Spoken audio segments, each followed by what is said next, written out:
Hello, welcome along, Nigel here with you, Nigel's Modelling Bench, and welcome back for another World War One Wednesday. And here we are now, it's week 35. I call it week 35, although it's probably about week 40 because I've missed a couple. But yeah, week 35, part 35. And yeah, still working on these up with camel wings, and honestly, they are just doing my nut. As you know, I put about 4 lots of black super glue to repair all the seams and joints on here, and that's all been sanded and gone off. And then of course I fitted the ailerons, and remember I had to seal around the hinges as well. The reason I'm being so fussy about this is because, as you will know if you've ever done this, when you start using the oils for the wood graining, these gaps will become like, they will stick out like a sore thumb and look terrible.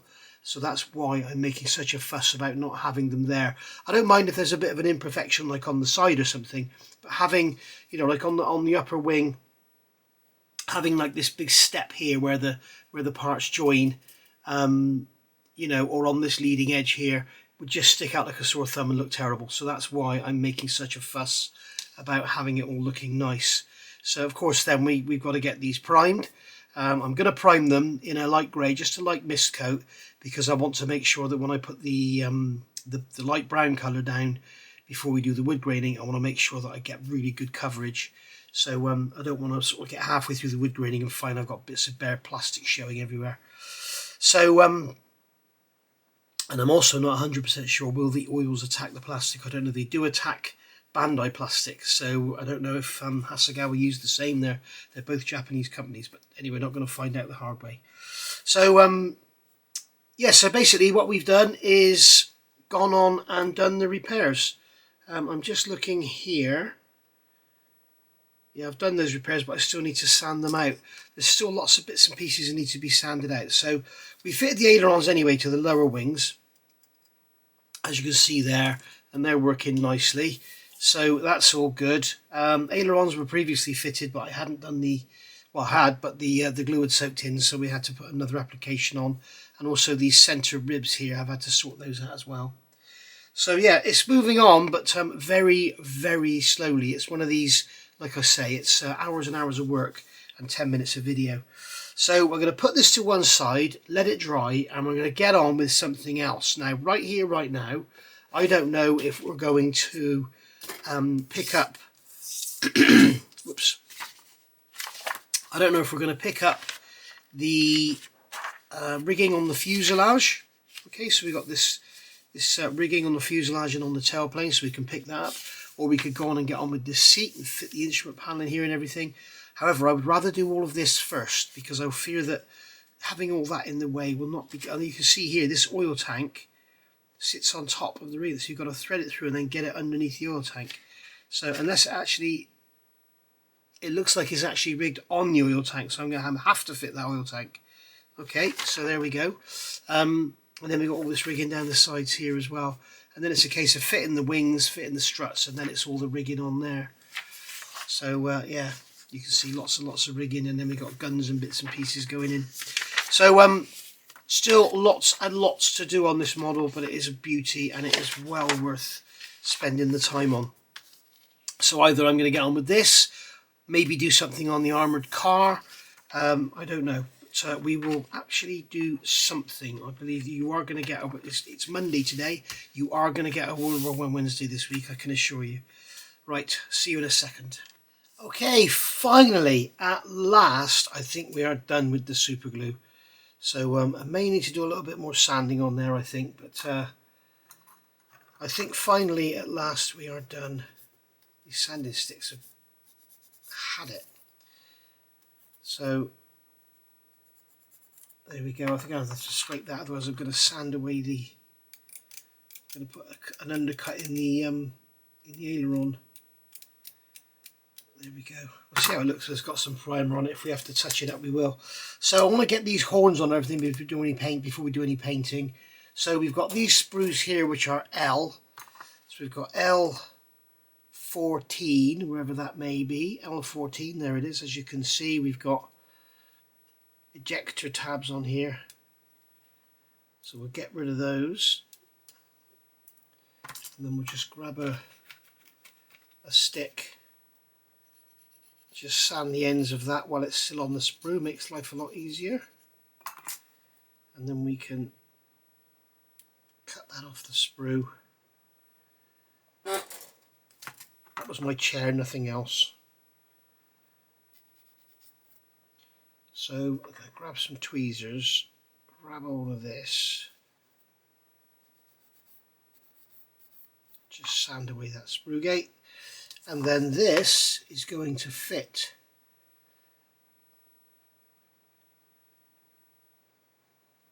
L14, it doesn't look anything like the picture. I'm not exactly sure what they're trying to show us here. With the upper wing. Okay, yeah, so what they're showing us is the double. Alright, so that one's a single, you can see it's only got a hole, so that's for the upper wing. And then the lower wing is a double, so that's what they're showing us there. And that is going to go into the aileron. Let's get the right side. That's going to go in there, I'm guessing.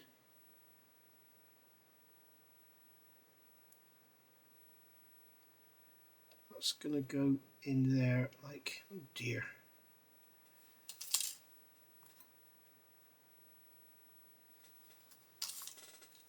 So that's going to go in there like that.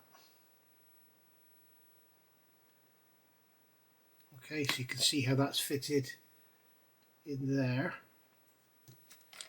Just get a drop of extra thin. And then we'll give it a nudge. Okay, and then another little drop of extra thin because it needs to be, you need to make sure it's well welded in. And then we've got G4, which is the horn. So here's our G sprue here. So there's G4, there's G4. There again we've got ejector tabs everywhere. We'll cut this out first.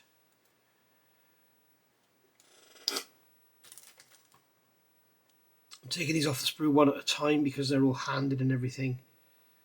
So get in there with our god hands, using the right way round. We should end up with little to no sprue gate. Now I can't use them the right way around there.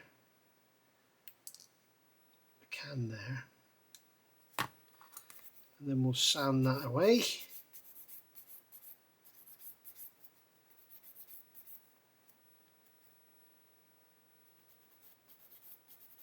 Just like so.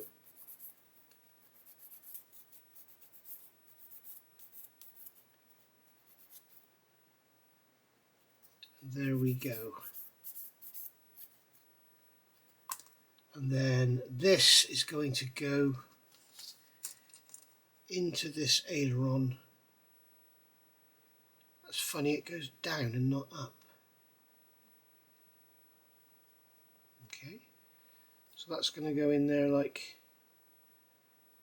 okay, that's going to sit in there like that. Right, so it forms this sort of V section with a slot in the middle, and the top of it is exposed. So I'm going to grab that in some tweezers and just plonk that in there. So you can see how that's going. It's sort of forming the other half of that bracket, whatever the bracket may be. We'll get some cement into it there. Make sure it's nicely welded in.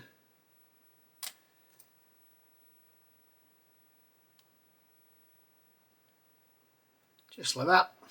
There you go, you can see there we've now got those horns and everything in, so we'll put that down. Make sure we don't put any weight on that, so I'll have to let that dry. Story of my bloody life. Alright, same on the other side, and then I'll come back and we'll see how it looks. So finally, we've got the actual primer down. So yeah, I've noticed with the primer I can see there's areas like here where we've got a clearly visible seam line. So I think I'll probably have to do something about that. There were some other areas as well I noticed while I was painting that didn't look very pretty. So that's the good thing. The grey primer will always make it stick out like a sore thumb, but then saying that, so will the wood graining.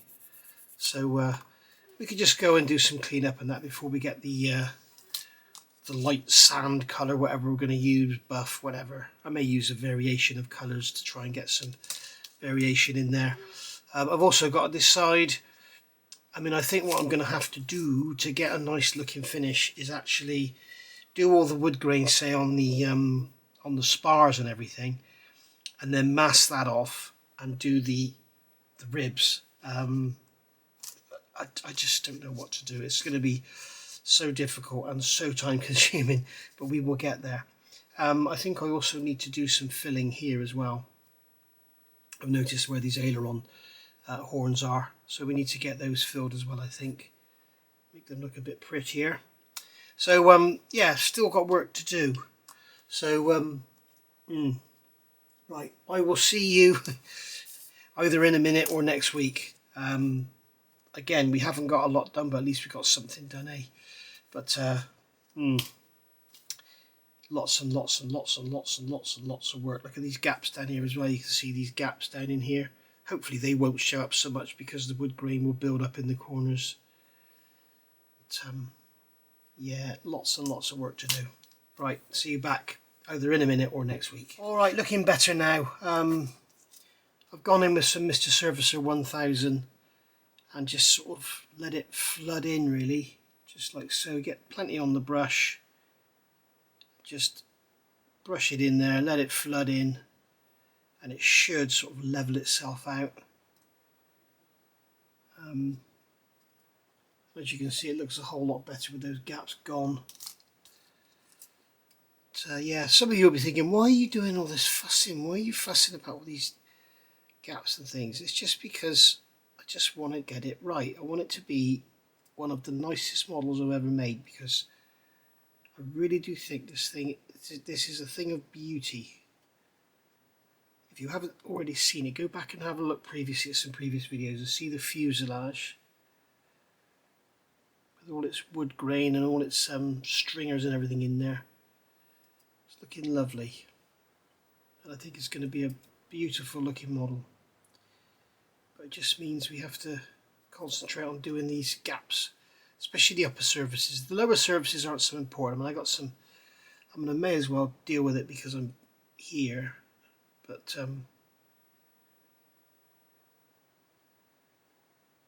the lower surfaces aren't so important. But these upper surfaces, especially this upper wing, this needs to be absolutely spot on. No gaps or anything anywhere. I want it to look like a single piece, you know. Anyway, there we go. So that's more drying to do, more sanding, more whatever, more spraying. So yeah, it's going to be next week before I see you now, I'm afraid. I'm sorry, guys. It's just going on and on and on. This. What I'll try and do is between here and next week, I will try and get some, at least get half the wood graining done or something, or at least get them painted brown. Go from there. So I'll see you then, guys. Thank you for watching. Oh, one more thing, just quickly. With your Mr. Surfacer, when you get this crust around the top, don't go throwing it away or scraping it away. Just scrape it off and let it go into your Mr. Surfacer, like so. Okay, and what it will do, it will dissolve back in. Even the hardest dried lumps, they will dissolve back in, and they'll go again. So, you know, waste not, want not, and all that. Obviously with your paints you don't do this, and obviously you don't do this just before you're going to use it, because you'll have lumps in it. But you can see you can get this great big thick wedges of paint off the top, and just put them back in and let them dissolve in and do their thing.